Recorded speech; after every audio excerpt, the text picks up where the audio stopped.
अपराध बक्सर के संस्कृति, लोकतांत्रिक मूल्य, सामाजिक व्यवस्था और नैतिक मूल्यों को अपराध और माफियाओं ने पैर के तले रौंद दिया। बक्सर सच्चाई के रास्ते छोड़ चुके हैं।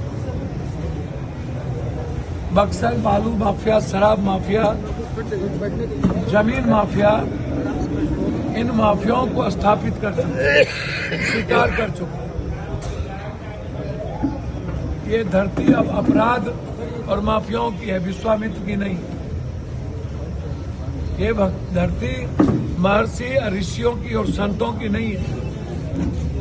ये धरती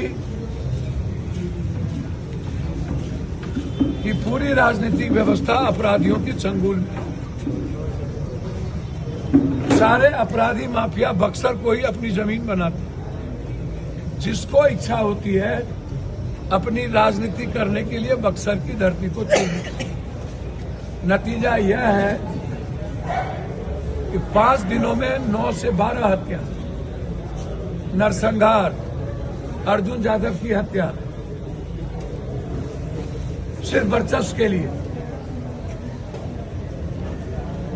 और समाज में यदि वर्चस्व के लिए आम आदमी की जिंदगी को नासूर बनाया जाए तो फिर लोकतंत्र खत्म हो जाएगा, कानून पर से विश्वास उड़ जाएगा, फिर आम आदमी के रास्ते बंद हो जाए, फिर न्याय व्यवस्था खत्म हो जाए। इसलिए मैं इस परिवार की सुरक्षा, एसपीडी ट्रायल, जो लोग भी इसमें इन्वॉल्व, मनोरंजन पांडे के साथ 5 अन्य,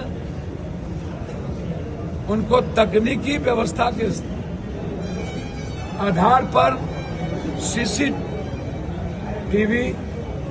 कॉल डिटेल, उस वक्त जिस वक्त अर्जुन यादव की हत्या की गई थी उसके इर्द गिर्द कौन कौन मोबाइल का लोकेशन था, कौन कौन लोग थे, पूरी सीडीआर और किन किन से बातचीत होती थी, अर्जुन यादव को मरवाने में और किन किन की भूमिका है।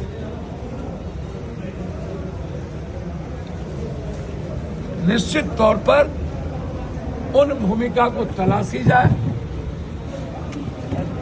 और इसमें जो लोग हैं उसमें उसको दंडित किया जाए। हमने एसपी साहब से बातचीत की, हमने डीएम साहब से बातचीत किया।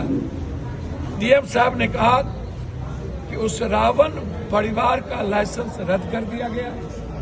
जितनी जमीन सरकारी हत्याएं थे उसकी जांच शुरू है।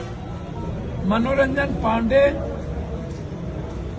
और अन्य अपराधी पर अविलंब चार्जशीट देकर जो भी ऐसी घटना में संलिप्त है उसकी घर को कुर्की करके खत्म किया जाएगा, या हमें एसपी साहब